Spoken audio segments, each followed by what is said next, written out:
Hindi ibig sabihin na hindi na. Minsan, tayo ay pinapahintay lang ng Diyos dahil may mas mabuti at mas magandang darating.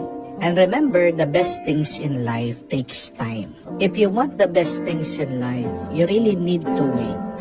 God knows what is best for us. When God gives you your prayer, that is God's direction. But when God do not give you what you pray for, that is God's protection. Tandaan po natin na minsan, pag hindi agad binibigay ng Diyos sa atin, hindi ibig sabihin na hindi na. Minsan, tayo ay pinapahintay lang ng Diyos dahil may mas mabuti at mas magandang darating.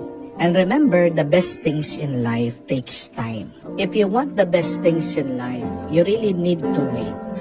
God knows what is best for us.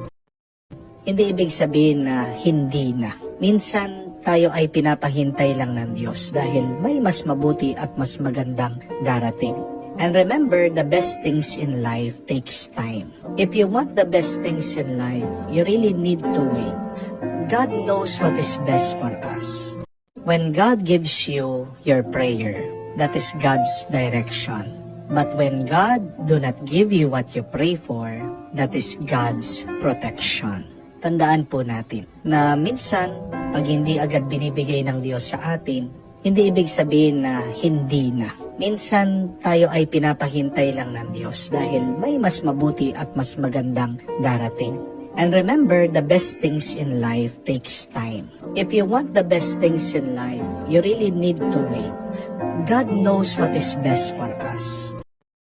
Hindi ibig sabihin na hindi na. Minsan, tayo ay pinapahintay lang ng Diyos dahil may mas mabuti at mas magandang darating. And remember, the best things in life takes time. If you want the best things in life, you really need to wait. God knows what is best for us. When God gives you your prayer, that is God's direction. But when God do not give you what you pray for, that is God's protection. Tandaan po natin na minsan, pag hindi agad binibigay ng Diyos sa atin, hindi ibig sabihin na hindi na. Minsan, tayo ay pinapahintay lang ng Diyos dahil may mas mabuti at mas magandang darating. And remember, the best things in life takes time. If you want the best things in life, you really need to wait. God knows what is best for us.